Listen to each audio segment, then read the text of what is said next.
My name is Kevin Tace, and I want to thank you for watching this videotape. My reasons for doing this instructional videotape are simple. I want to provide a straightforward approach to painting that covers the fundamentals as well as some tricks that I've picked up over the years. When I think back to when I first started painting, I wish there was a guide like this showing me some of the pitfalls to avoid as well as some good solid paint technique. And although I've had some good teachers throughout the years, I've still had to stumble through and work out a lot of problems on my own terms.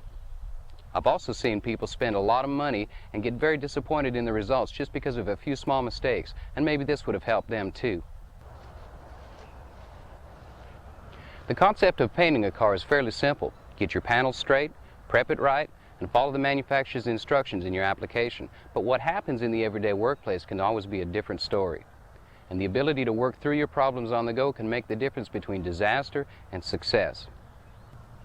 Some of the things we'll be going over today are inspection, repair, priming, block sanding, masking, spray gun selection, technique, and maintenance, as well as application of base coat and clear coat, and repairs that you can do during the process. Some of the things we cover might be simple, some of them might seem familiar, and some of them are my own tricks that I've picked up. But what I really want you to take with you is the knowledge that if you use common sense, basic skills, you can end up with a paint job with great results. Now let's go to work. The automotive repair industry is changing faster than ever today, not only to keep up with the demands of the car market, but also to keep up with the EPA, OSHA, and other federal regulations as well.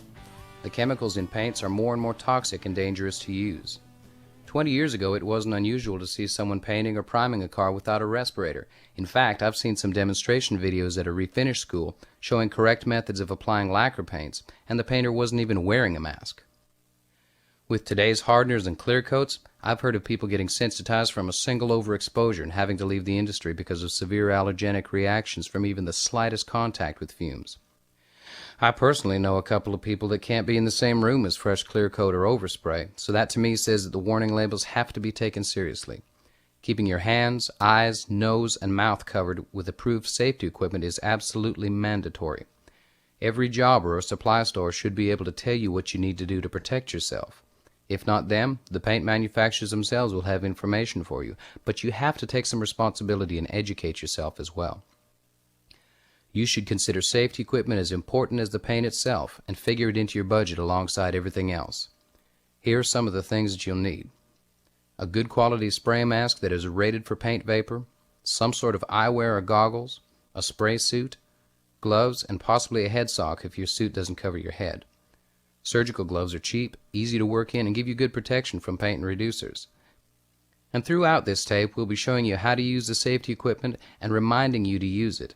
I can't stress how important it is to be protected. Okay, lecture's over.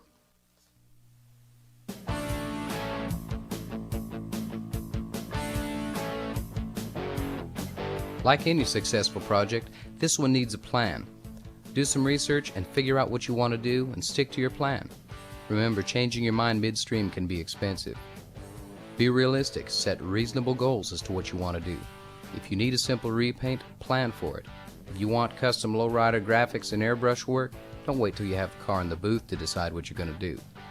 If you do want custom work and can't do it yourself, hire someone that does it on the side, or go to your local schools and college art departments. There may be some budding Rembrandt in there dying for a chance to do a mural on your hood. My point is, plan ahead for it. Even Michelangelo used blueprints. Talk to your paint supply stores. Tell them what you're doing and ask for honest advice and direction into what you're trying to do. If they don't give you the right answers, go somewhere else. There's plenty of competition out there, and you can find someone who cares what you're doing if you look. Talk to some painters. Go to some body shops and bug some people. Find out what they use and what they recommend. You may run across someone that could really help you and give you good solid advice. You may also be able to rent their booth.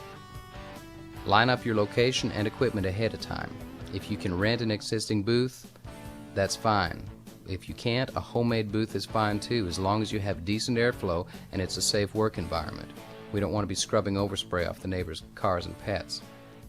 Once you have all your ducks in a row, location, color choice, spray equipment, etc., then buy your paint and clear coats. A lot of this stuff has what's called a shelf life, and buying a couple $100 worth of paint supplies to have it sit around for months on end could lead to some problems. If you don't already have spray guns, borrow them.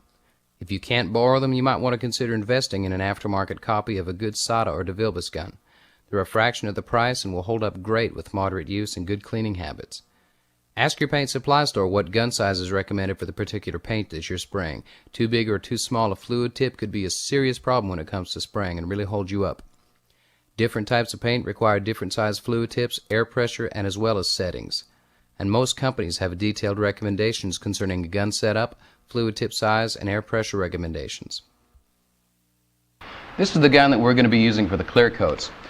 This gun is a Sada Jet 90 conventional spray gun. I'd like to explain a little bit about the gun to you. You've got three controls on this gun. You've got a fan control, you've got a fluid control, and an air pressure control. The air pressure control we're going to leave wide open all the time because that's just for detail work and it doesn't apply to what we're doing today. This is a fluid level control. That controls the amount of fluid that's coming into the gun body and mixing with the air. Of course, your fan control controls the width of the fan coming out that's actually making your spray pattern. We're going to leave these all the way open with the fluid level control all the way out open to let the gun actually do what it's designed to do, which is atomize paint. Atomization is the process of mixing the air with the liquid, making tiny particles of paint that actually transfer onto the vehicle. We want to let the gun do what it's designed to do.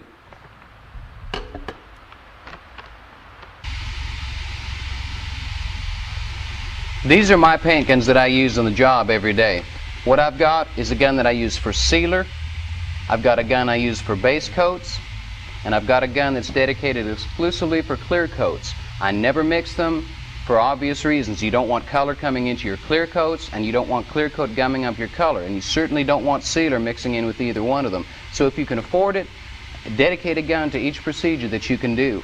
We've got other guns here. We've got a specialty gun. This is a mini jet. This is for detail work, and it's a fantastic touch-up gun. I use it every day. And what this is a low-cost knockoff of that particular gun. It's not as reliable, so I don't use it every day, but it's an excellent backup.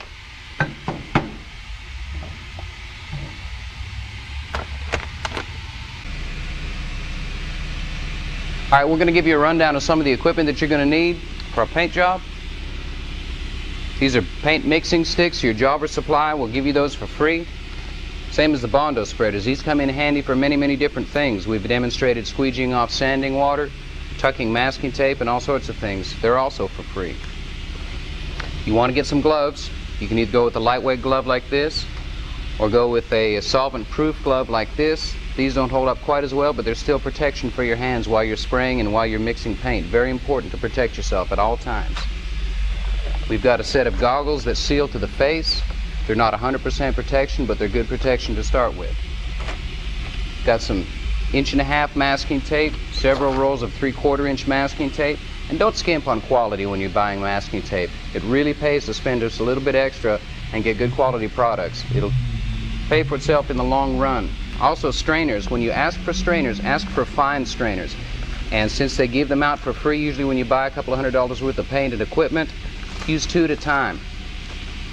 A particle as small as 1 micron, which is about the size of the sharp end of a pin, will transfer from on the flat surface of a paint job and show through to where you can actually feel it with your fingertips by the time your paint job is done. So it can make a huge difference once you've stacked paint on top of it. You want a recommended spray suit. This is one without a hood. See, the guy looks quite a lot like myself, but except for the mustache. We're using a painter's sock to cover the hair and cover the face and neck area.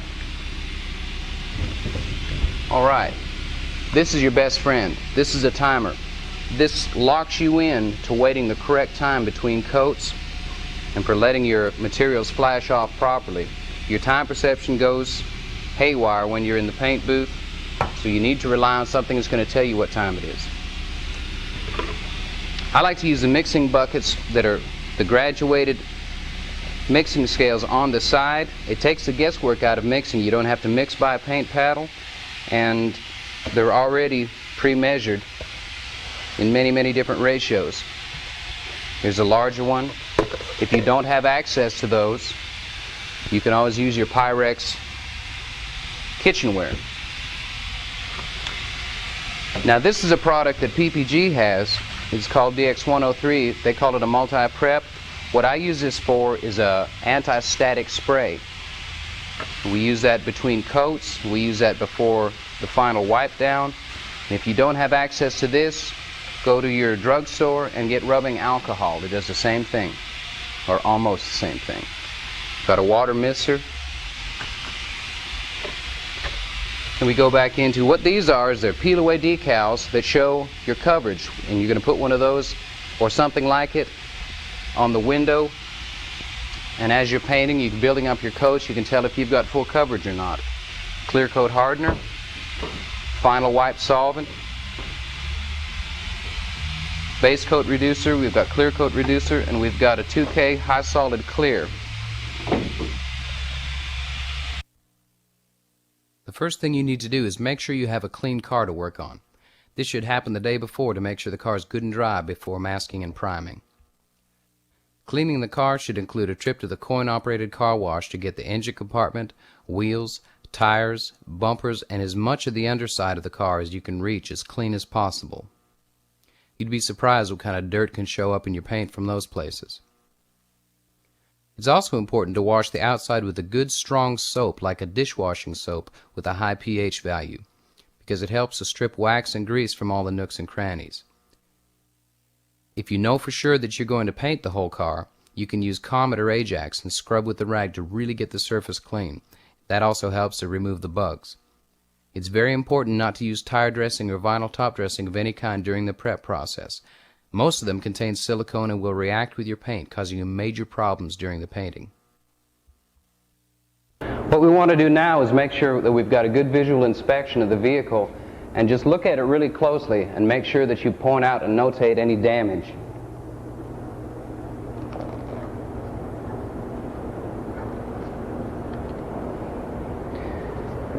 It may seem like minor damage, but if you paint over top of it, it really is going to show through the final top coats, and we're spending a lot of money on paint. We want to make sure we're thorough.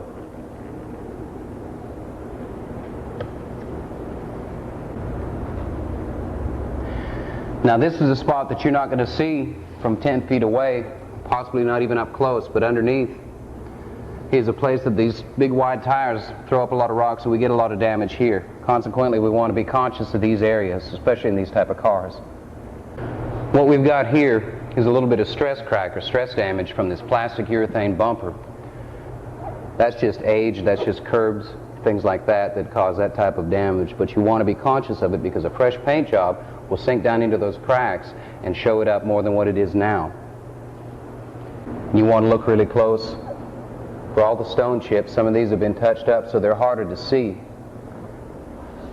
But it pays to take your time in the front end and make sure that you've seen everything. And use your hands. Don't be afraid to feel the car. Something like this right here, you can feel it with your fingernail. Chances are it's going to show up really bad through the new paint, so we want to take care of things like that. What we're doing now is sanding with a 6-inch DA sander. Since we're sanding for primer, we can go a little bit more aggressive, and we're using a 220 grit. What we're trying to do with the DA is to level the chips and scratches so our primer can better fill in and repair the damage. Now on the bumper where we have our stress cracks, you want to remove all the cracked paint but not break into the plastic bumper. There's no metal to tell you when to stop, so be careful not to cause yourself more work than you have to.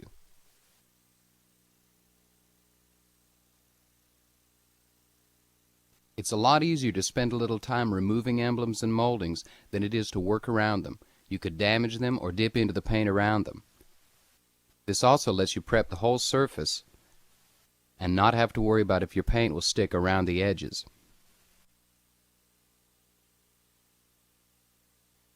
When you use a DA or dual action sander, never tilt it up and use the edge. Keep it flat and apply light even pressure and let the sandpaper do the work for you. To protect your moldings that you can't remove, use masking tape. Use several layers because the sandpaper is quite aggressive and might burn through just one. This can save you a lot of money in the long run. And if you're working with fiberglass or plastic, remember that you can't prep it like metal. You can go too far and sand right through the gel coat, making waves and divots. It's very important to read your surface and keep a close eye on what you're doing. Here's a tip. Don't throw away those worn out DA pads. The grit in the center is still pretty good and makes a good hand sanding disc. Go back over your surfaces by hand and sand any places you've missed with your DA or shiny spots you left behind. Remember, primer or paint won't stick if it's not sanded. After the parts are sanded and blown off, it's time to wipe the panels clean with our solvent. It only takes a few seconds to put on a pair of gloves and protect yourself anytime you're working with solvent-based products. Use a 2-rag method to use this stuff. Wax on, wax off. This step makes sure all the sanding dust is wiped off the panel to be primed. You should wipe in one direction using a wet towel to lift out the dust and your dry one to remove the excess solvent and dirt. This is the same technique you should use throughout the process, and your lint-free towels are available from your jobber. This step also gives you one more opportunity for inspecting your work and catching anything you might have missed along the way. Here's another trick. Use a spot putty to fill in any gouges or deep chips. Mix up the putty and hardener and apply with a single-edge razor blade to the places you need it. Give it plenty of time to dry and come back with the sanding block and level off your spots.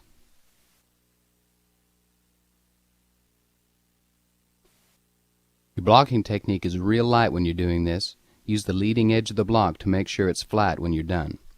You can use this in all kinds of situations right up until you're ready to paint if you have to.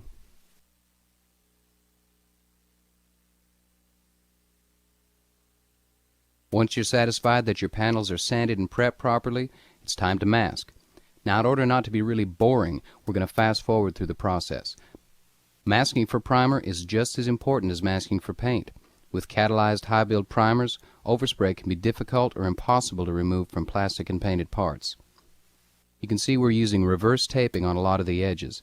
What this does is eliminate a hard edge from your primer if you happen to prime up to your paper. It makes it a lot easier to block sand and is less likely to show through your paint job.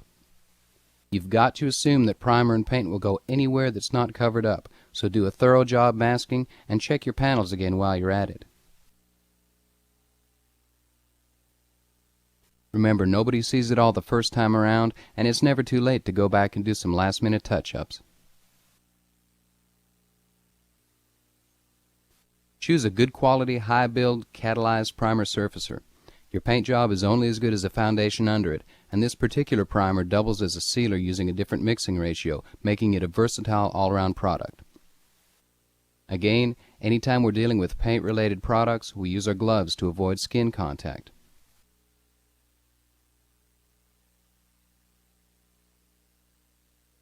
Follow the instructions with your mixing ratio. It's really simple and easy using the see-through mixing cups with the markings on the side. This primer surfacer uses a 5:1:1 ratio. That's 5 parts primer, 1 part hardener, and 1 part reducer, but your particular primer may vary. And stir your components well. They've got to be mixed together in order to cross-link properly. Stir it up until you're sure that it's mixed together. And use your strainers. Never mix into the cup of the gun. It's not accurate, and you can't filter out the debris from the primer. Remember to clean out your mixing cups right away so they can be used over again as well. I always test the spray pattern on the masking paper, never on the car. Make sure it's even, and if it's not, you've got a chance to troubleshoot. We always use a tack rag no matter where we're spraying. The cleaner the better. You'll always get a cleaner job using one. You unfold it completely, ball it up, and gently tack your surfaces. You don't want to push too hard, or you'll leave a residue from the rag itself. You can see when we prime we make smooth, even passes. Put down a wet coat and leave it. Never double coat. This causes all kinds of problems like runs and solvent trapping. And use a 50% overlap on each pass. Work your way from top to bottom. Consistency is the key here, as everything you do will affect the way your paint job looks. Keep a good 6 to 7 inches from the panel with your gun, too. And don't worry if you see flaws and scratch swells in the primer. That's what it's all about, and it will usually sand out. And your guide coat will also show you where to sand.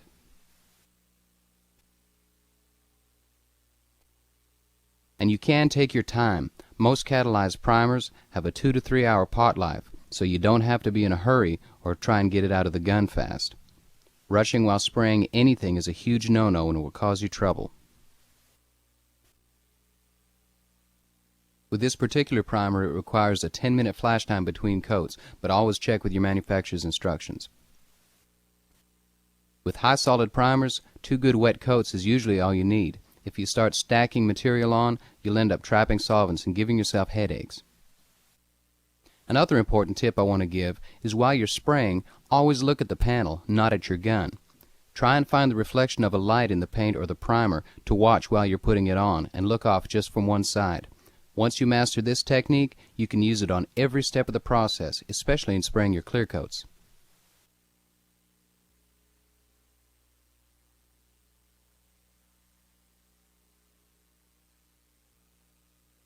A guide coat is a light mist of a contrasting color on top of your last coat of primer surfacer. Some people use black lacquer paint in a separate gun, some use enamel, but I prefer the spray bomb type. It's cheap and there's no gun cleanup involved. If you can't find spray guide coat, black primer from any department store works well too. Remember to spray your guide coat before your primer dries so it doesn't just sit on top of the surface but actually sinks down into it.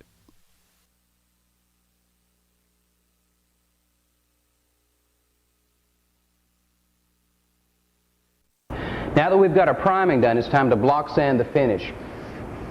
Now what that means, you're taking a block that's a level surface and flattening out your primer and leveling out the primer. Now the reason we've done this guide coat will become very clear really quickly.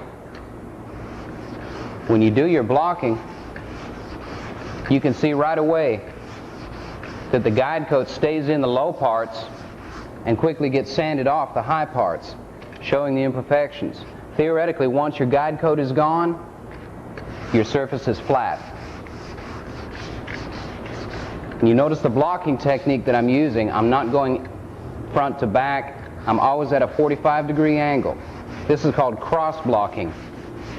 The reason you want to do this is because you're taking advantage of the flat edge of the block instead of the linear edge that's running, and it would possibly groove the panel out. So you want to make an X pattern and travel with it as you go. This also allows you to go over top of contours, curves in the body. Now I'm demonstrating this without a mask on, but always wear a particle mask. I've got a good one here. You don't have to go this elaborate. They make other ones that are a little bit more inexpensive. But, you know, I chose to protect my lungs and get something like this. So let's get started.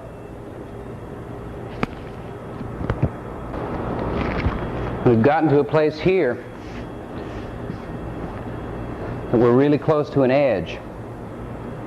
So we want to take our masking tape again and protect our moldings. This may seem like a waste of tape, but then again, it's just being careful on the front end so you don't have to buy a customer one later or buy yourself one later.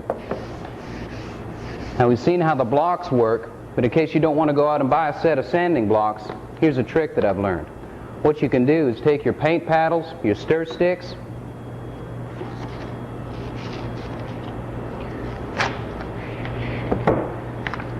you take the paint paddle and wrap it with the sandpaper. We're using 180 grit, which is quite aggressive, but you've got some bend and some give with the paint paddle, so you can take it around a curve and contour to your body.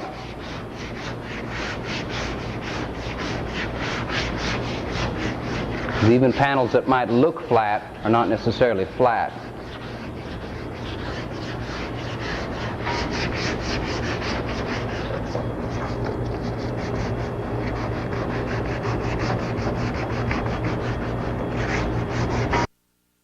When you're blocking your panels, you're using smooth and even pressure on the surface of the whole block. And as your guide coat is sanded off, your scratches and your imperfections in your surface will show themselves to you, and the guide coat will actually tell you where to sand. A great way to test your blocking and your bodywork is to wet your panels with your final wipe. Stand back and take a look. Once you're sure your bodywork, it's time to final sand. Before we do this, though, we've got to make sure that our edges are protected. Anything that you don't want sand scratches in, cover it up.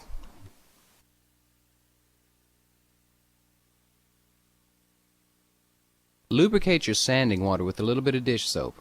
Stir it around. What this does is it allows your paper not to clog, and it lubricates it a little bit, lets it move easier across the surface. It's easier on your hands as well. For our final sanding, we're using 400 grit. You fold your big sheet in half and fold the halves into thirds. This allows the paper to adhere to itself to where it won't slip out of your hands, and it gives you 3 sections to use once they're worn out.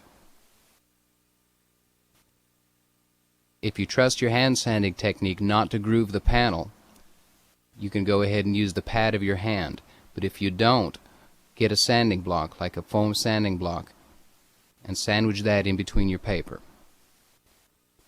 It's just a little bit of extra insurance, making sure that you don't groove your panel out.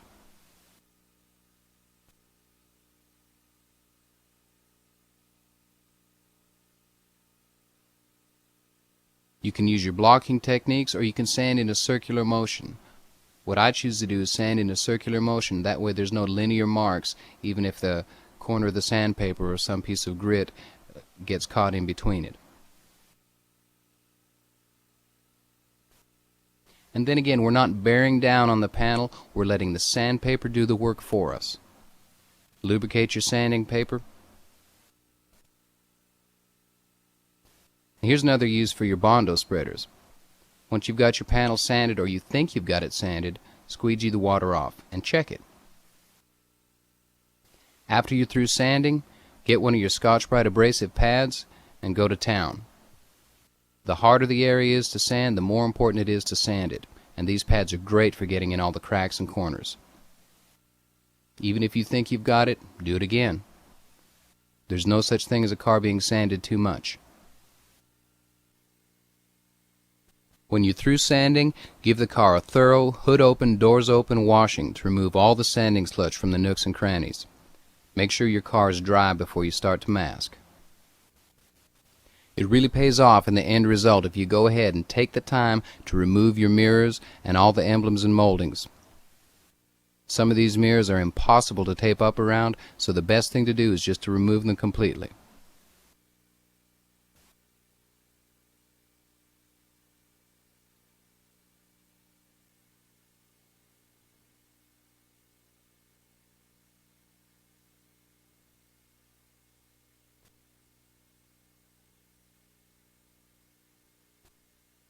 Make sure you go back over the spots with your Scotch-Brite pad that are still shiny from where you couldn't reach it with the sandpaper before.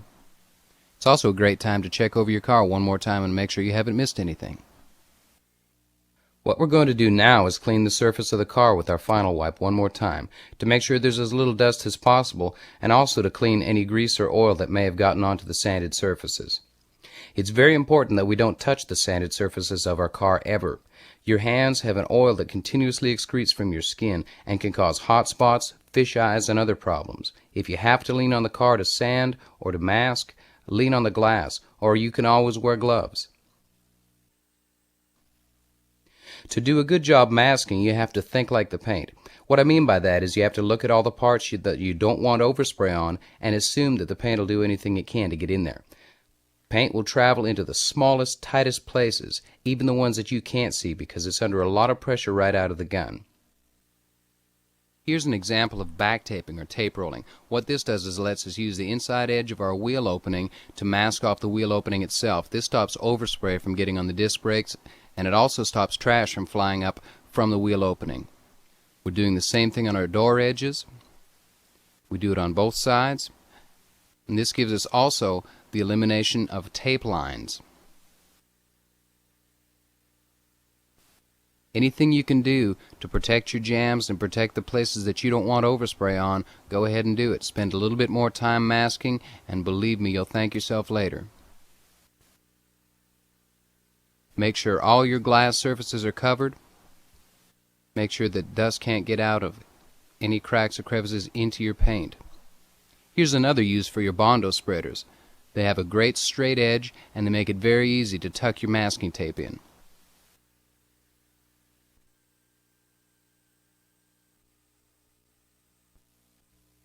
We need to prep our paint booth as well. Even if you're fortunate enough to be in a downdraft booth, you still need to worry about the floor and the walls. Take every precaution necessary to get your work environment as clean as possible. Dirt and trash in a paint job doesn't come from just one place, it comes from every place. Everything you do or do not do is going to affect your outcome one way or another, and believe me, getting rid of it after the car has been sprayed is much harder than before. Make sure there's no debris in the corners, and always mist the floor down if you can. I use a garden sprayer and a dust control spray. If you can't have access to this, just plain water will do just fine. Put a little bit of soap in it too, where it'll hang on to the floor. Since we're almost ready to shoot, I want to spend a little bit of time on spray equipment. It's a good idea to become familiar with your guns. Take them apart and make sure all the air and fluid passages are good and clean. This will help you to troubleshoot if you run into problems down the road. I want to explain trigger control a little bit. When you depress the trigger, about the first 30% is just air. As you get about halfway, it starts letting the fluid in and opening up to actually atomize the paint. This is very important when you're making a pass. You don't start full trigger all the time. You start with the air and then you ease in. And that gives you control. Especially doing detail work, you can feather into the edges, allowing the paint to do the work. This is a diagram of how the spray pattern is supposed to look up against a parallel surface. This distance between your gun tip and the surface should be 6 to 7 inches at all times for the paint that we're using, but check with your manufacturer for the recommendations that they have. It's very important to keep your gun parallel to the surface. That way your atomized paint falls out in an even pattern and you won't be heavy on one side or the other. What happens when you change the angle of your gun, and of course this is exaggerated, but what you get here is the pattern is the same. What you get is a heavy buildup on this side, tapering off into dry spray here. And it's obvious what that's going to do. It's going to be inconsistent, it's going to promote runs, and it's not going to give you the even film that you want, because you want to try and emulate a factory paint job. And what you're going to get with this is you're going to promote runs. It's just going to be an uneven texture. So what you want to do at all times is keep your gun parallel to the surface. Okay, what I've got here, I'd like to talk about air pressure. What this is, it's a simple T that you can get at any auto parts store or hardware store. And this is the cheapest gauge I could buy. This whole setup costs about $14. But it's very, very important, because the gun pressure that the manufacturers talk about is pressure at the gun. It's not at the gauge on the wall or at the beginning of the air hose. It's air pressure that you've got going to your gun body. Now what this does is it tells me at the end of the air hose where my pressure's at. And it gives an accurate reading as to where the pressure is. As you can see on the regulator on the wall, you've got divisions as to what your air pressure is at the regulator. Well, that means nothing. You shouldn't pay attention to that at all. 40 pounds here is not 40 pounds at the gun. So what we're going to do is read our gauge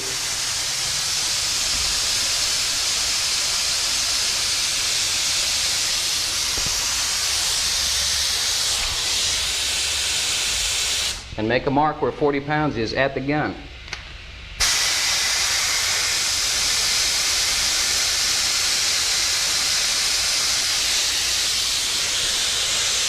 We'll make another mark where 45 is at the gun, because those are the two air pressures that we're going to be using with the particular products we have today. I'd like to talk a little bit about spray gun technique. Technique is very, very important in the application of the clear coats and base coats. It's something that's very, very easy to forget, and it's easy to get lazy.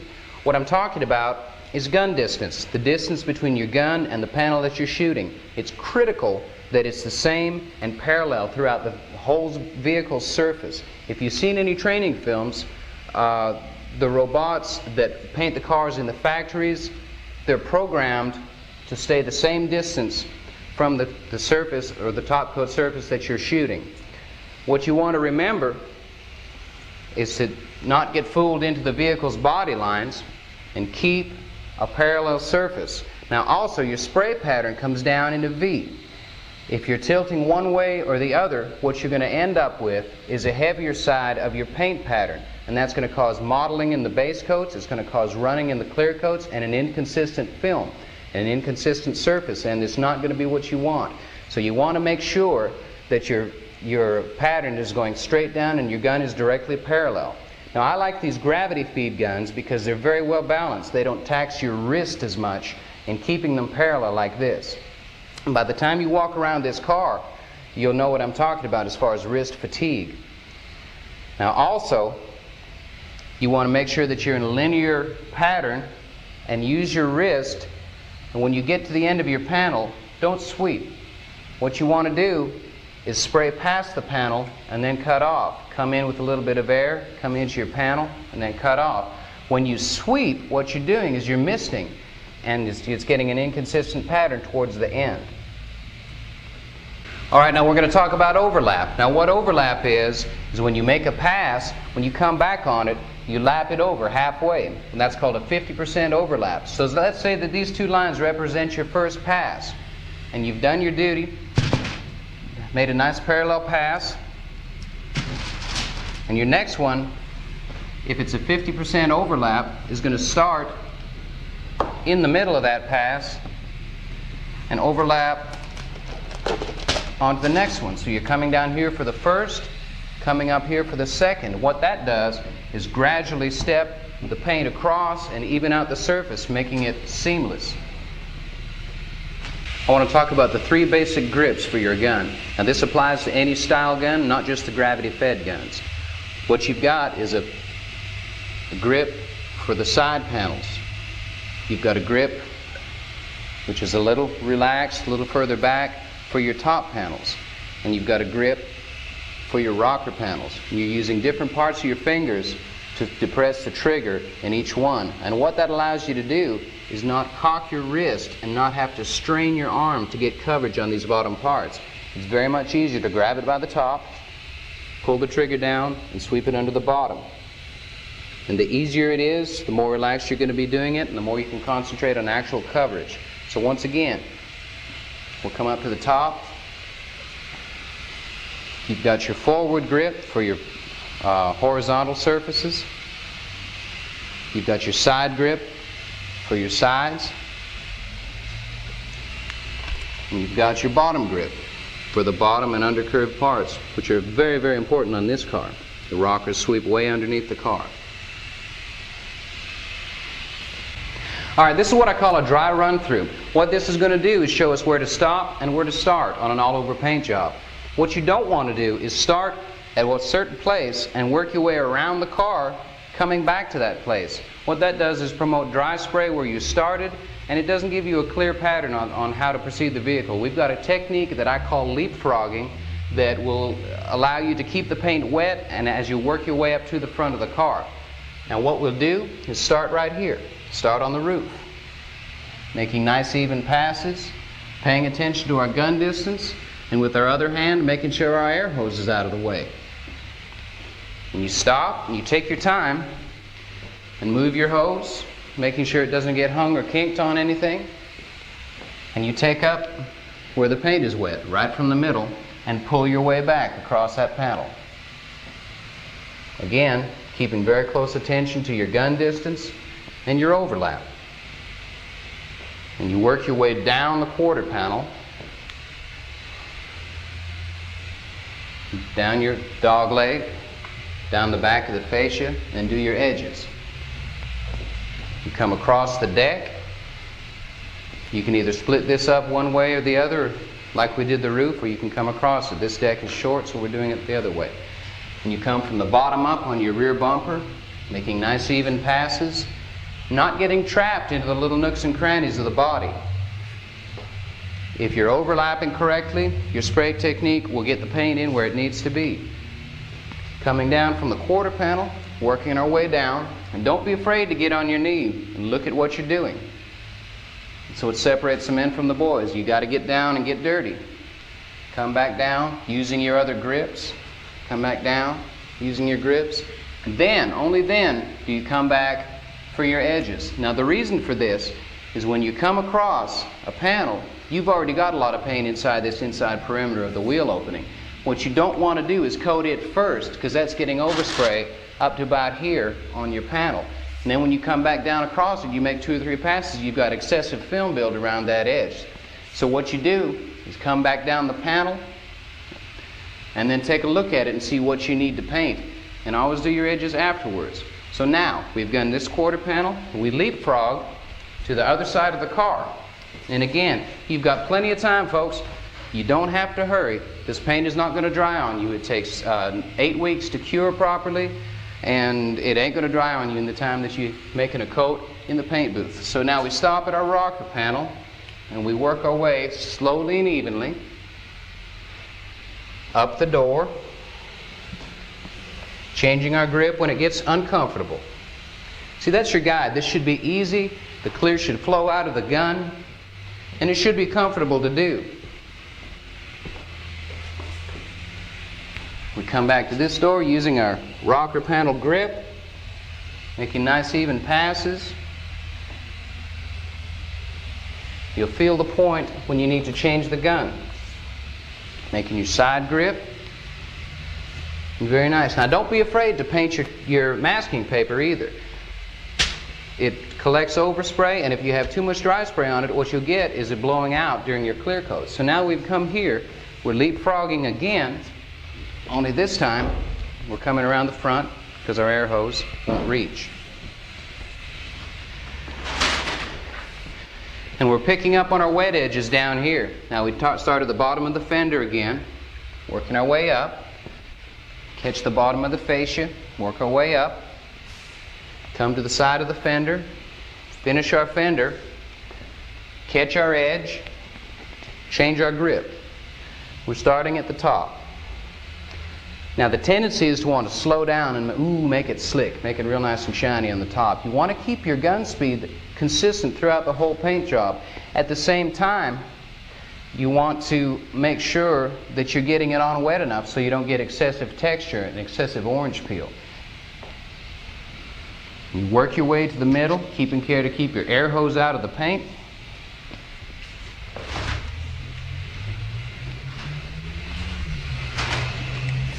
Pick up again from the middle. Never start in the middle. You always end up with dry spray. This is definitely the technique to do. Different people have different variations on this, but if you talk to any professional painter that does it for a living, they'll tell you that you do the push-pull method. Absolutely. You're coming back down, catching your edges, change your grip, catch your edges. Wet your dry spray that you've got on the front of the nose. Make it nice and easy. Now in these crannies, you don't need to hose in around your edges. Make a nice even pass over top of it. Let the overspray die and take a look. See where you haven't covered. If you got a bit of dry in that area, use half trigger and missed it. Come back, do this side the same way. Check it, not with your hand. Check it for dry spray, and if you've got a little bit of dry spray, miss it. Same with your door handles on your doors. Now here, we've got a lot of area underneath the fascia. Don't be afraid to lay down on the dirt if you have to. What we're after here is consistency and even coverage, and whatever it takes to get there, that's what gets the job done. All right, one more time we're going to be wiping the car down. It's very important to keep the surface of the car clean. This just gives you a little bit more insurance to make sure that your paint job is going to be contamination free. We're going to be suited up and dressed for each of the 3 steps of our paint job. There's no such thing as too much protection.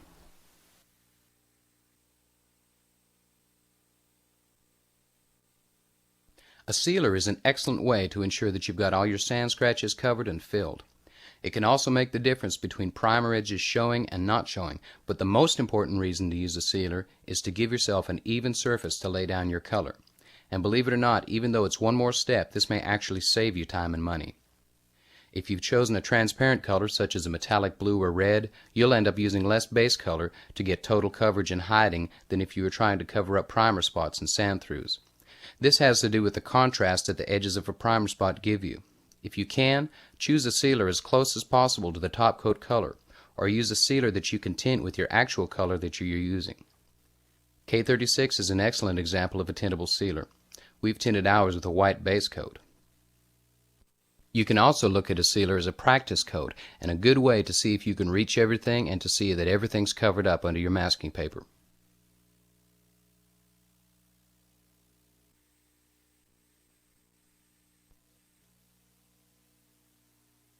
I've chosen to use PPG products throughout this video for several reasons. Number one, it's the best, most user-friendly system I've used in the field and a great all-around product from start to finish. And it's what I use every day in my paint shop. Although I use PPG, if you have another preference, that's great, but I do think it's very important to stay with one manufacturer from start to finish. Use a system. And use high-quality products. Most paint lines will warranty their systems for product failure as long as you use their product all the way through. And it's also an easy way to troubleshoot if you run into problems along the way. Don't forget to set your timer. This sealer takes a 20-minute flash time before you can top coat. Tacking between coats is an excellent opportunity to check your surface one more time. If you feel any trash or imperfections in it, you can go ahead and sand them out now. Using our 103 or our rubbing alcohol for an anti-static spray is an excellent idea on this fiberglass. The base coat is the first part of a two-stage finish. The only real purpose it serves is to provide color. There are no UV screeners in base coat, and if it's left on its own, it deteriorates very fast. It's important to have smooth, even coats of base because everything you put on top of it will exaggerate the texture. Use your 50% overlap technique and spray with an almost wet coat. This means a good coat but not hosed on. Pay attention to proper reducer selection and to the temperature of your environment. Just a few degrees difference will greatly affect how well your color lays down. It's very important to have complete coverage on your color before you start to clear. If you see a thin spot in the base coat on your first coat of clear, it's virtually impossible to correct unless it's extremely small. Once we start to clear, there's no turning back, and you can't decide to put more color coats on after the first coat of clear or mix color with your clear. If you do, you're headed for trouble. Trust me on this one. There are several ways to check if you've got coverage. One is just to look closely once your base is flashed off to a hand-dry state. If you have shadows to deal with, get a drop light and do a hands and knees visual inspection. Don't be afraid to get down on the floor and look. Keep in mind what this car is going to look like on a lift or at the tire store or mechanic shop if your paint's thin at the rockers. Another way is to take your solvent wipe and wet your panel like we did while checking our bodywork. This will give you a real good idea of what it would look like under the clear coat. And if you're using metallic color, you can see if your metallics are even and spots you are mottled. Check it with the panel wet, but make sure you wipe it all off before it dries so it doesn't cause you problems with the clear. Be careful not to check until your base is dry enough. Some reds and whites are bad about looking covered until they dry a little, and they can fool you. A good rule to follow is that if you're not sure about coverage, wait your flash time and give it another coat. There's no harm in being sure, and even if you've got to go and buy some more base coat, it's a lot cheaper than a repaint. Find your flash times and set your timer again. Start your timer from the point at which you stop your last coat. Take your time while you're spraying and concentrate on your gun distance from your panel and your overlap. Remember that you're watching your panel instead of your gun, making sure that you got smooth, even coverage. Pay attention to your masking paper as well. If you need to make a repair, take your time, stop and make the repair.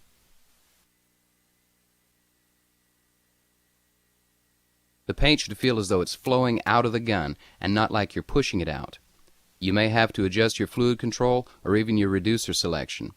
If it starts to look dry, make your adjustments and start again. And remember not to get fooled into your body lines. Make smooth, even strokes and try and divide your car into sections. And paint past your panel breaks. This allows you to get wet coverage on the ends of the panel.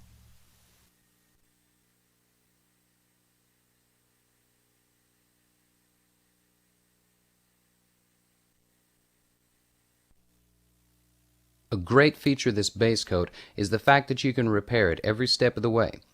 If you get your hose in a panel or something like an insect or dirt falls in it, simply wait a few minutes until it's dry to touch, do your repair, and continue on. If there's a mark or discoloration in the base, gently scuff it with 600 grit sandpaper lubricated by your final wipe, and then dust another coat of color on until you've achieved hiding. Use a good quality high solids clear, such as PPG's 2002. It sprays great and stays looking the way you lay it down. With that in mind, let me say this. Since this is a 2-coat clear, your first coat has to be just as smooth and even as your last. In the old enamel days, we used to put down a tack coat or a dry coat to give the others something to sit on. There's not a need for that now with these new paint systems, and if you lay your first coat down lumpy, your second one will look lumpy too, no matter what you do or how well you shoot it. What high solid means is that more of the paint that's mixed up in your gun actually stays on the panel that you spray it on, and less of it evaporates and goes out into the atmosphere. Lacquers used to be, depending on how you mix them, 12 to 15% solids by volume, whereas the urethane clear that we're using now is approximately 43% solids by volume.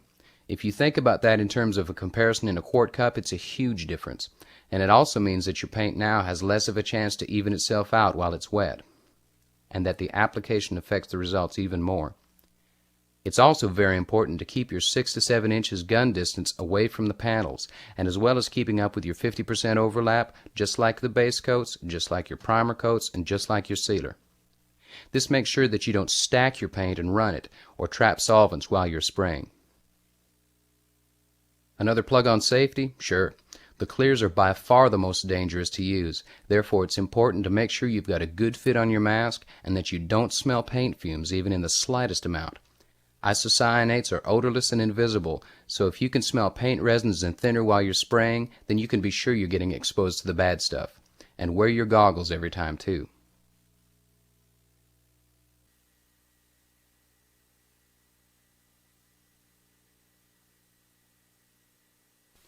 We've got a 10-minute flash time between our coats of clear. Remember, consistency is the key. Relax and focus on the job that you're doing.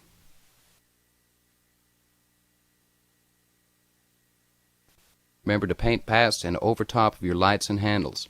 You'd be surprised how much coverage you get when you let the paint do the work. And only dust in your edges if you have to. Wait for your overspray to dry and look. Get yourself into a comfortable position where you can see what you're doing, and use your light reflection to guide you and watch the clear laying down on the panel. Mind your 50% overlap as well. You can see how nice the clear coats look when they're laid down on a good foundation.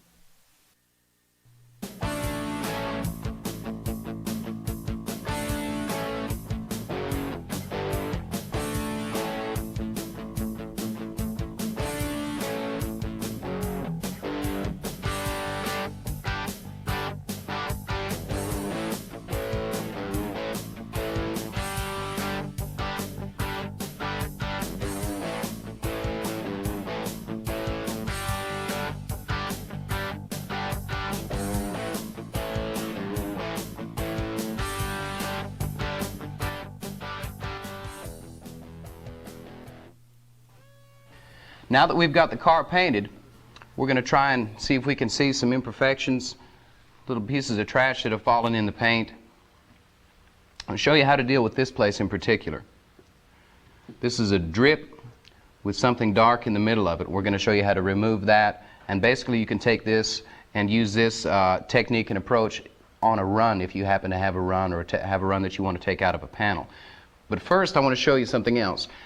When I told you to get extra Bondo spreaders when you got your supplies, this is another excellent use for that. What you're going to do is you'll be using this for the squeegee, but you want to prep the end because you've got a soft film and the edge might possibly put scratches in it rather than help you take them out. So what you want to do is take some of your sandpaper, wet it just a little bit, and just dress the edge, making it smooth. Now that you've done that, you're ready to go ahead and you don't have to worry about scratches. You've got a single edge razor blade that help you with trash nibs, little lumps like this. But run your hands over the finish, and with your eyes and your hands you'll be able to see and feel anything that you possibly want to get rid of. For instance, there's some airborne trash that's fallen in it up here. plus this spot. Now what we've got here, like I said before, it's a little lump. And what you can do, you've got to be extremely careful doing this, not only so you don't cut yourself, but so you don't gouge the edges into the paint. But this is a technique that I've learned on how to deal with runs and things like this. What you're doing is you're basically planing the high spot off. You can go as slow or as fast as you want, however you feel confident. If you can hear what I'm doing, what you're doing is leveling that surface out. You can take a different angle.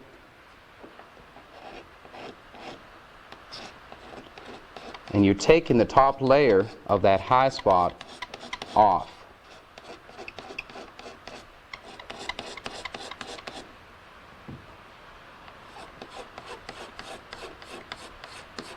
And I'm not applying much pressure. I'm letting the sharpness of the blade do the work for me. I'm not digging in with the edge. I'm laying the razor blade on the surface flat. And you'll see results really quickly.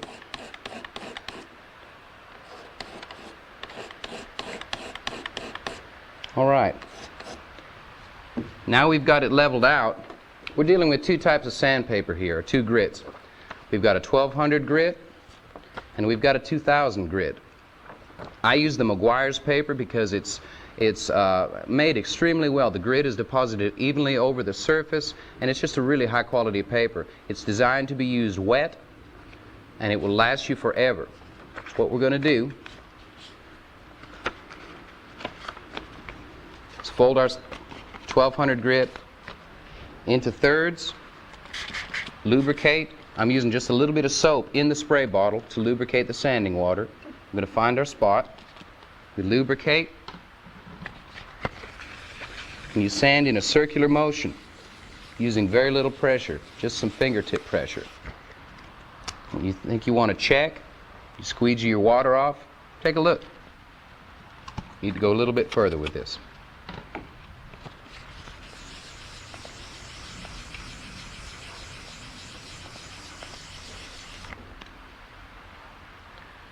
All right, now you can see that our dark spot's already completely gone, and we've leveled out the surface to the point to where we're almost ready to polish. We're going to step it up, use the 2000 grit, which you could polish out the 1200 grit scratches. It's just going to take you longer. You've got enough film build on your fresh clear coat to withstand that and not burn through if you're careful, but the 2000 just makes your job easier. We're sanding in a circular motion again. What this does is it creates scratches in a circular pattern instead of a linear pattern, and it makes it easier for your buffing wheel to take them out. Since your buffing wheel is usually traveling clockwise, it's going in the same direction as the scratches. All right, now we've got our spot completely leveled, we've got the dark spot out of it, and we've got it completely sanded flat, ready to buff.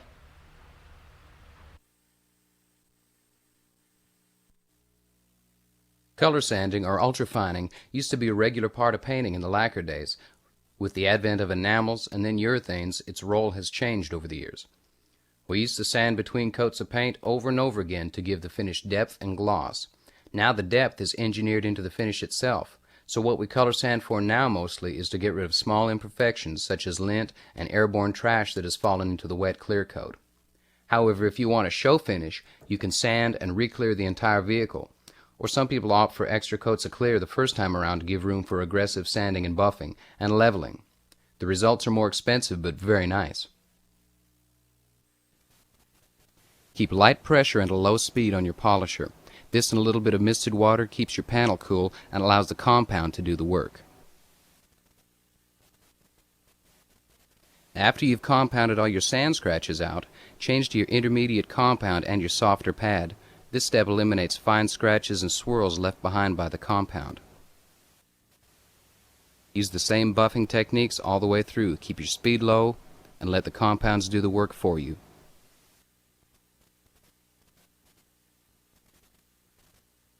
And keep the buffer parallel to your panel. Never use the edge. It can cause burn-throughs and smudges in the compound.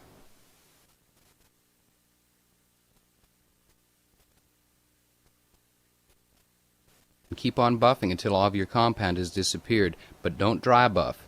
This will cause you more problems than it will solve.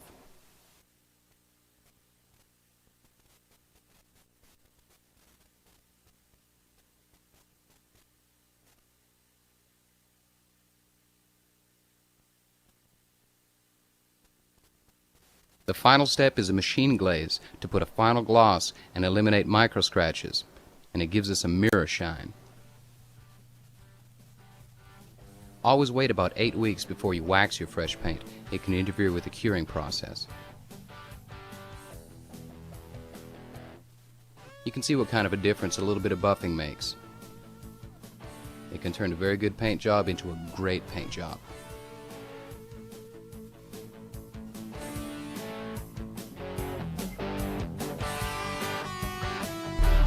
Well, we hope you enjoyed the tape and got a lot out of it.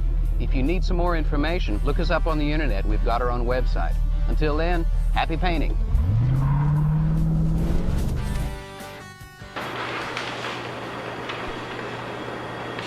Do that again. You look right up the camera. Oh. You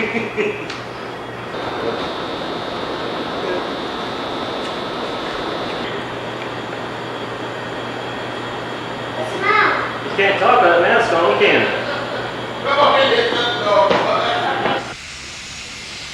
Making nice even passes, paying attention to your gun distance. Look what I'm doing. I've got this ball of tape stuck to the paint gun for the whole thing. Ready? Mm-hmm.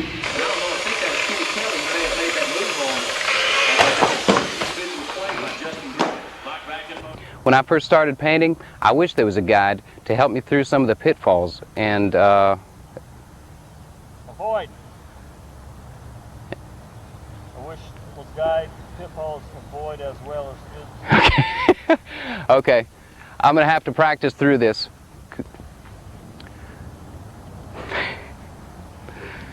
Hi, my name is Kevin Tace, and I want to thank you for watching this videotape. My reasons for doing this are simple. I want to provide a straightforward approach to painting that contains, what is that word?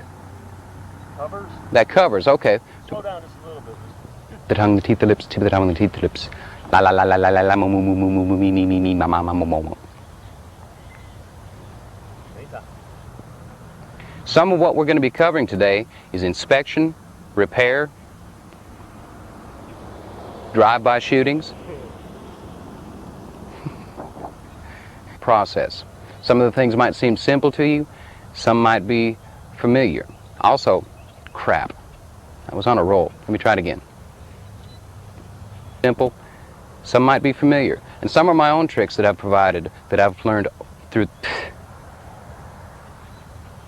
Some of these things might seem simple, some might be familiar.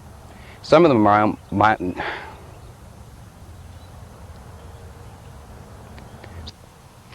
Well, we hope you've got a lot out of this tape today. If you need more information, look us up on the internet. We've got our own website. Until then, happy painting.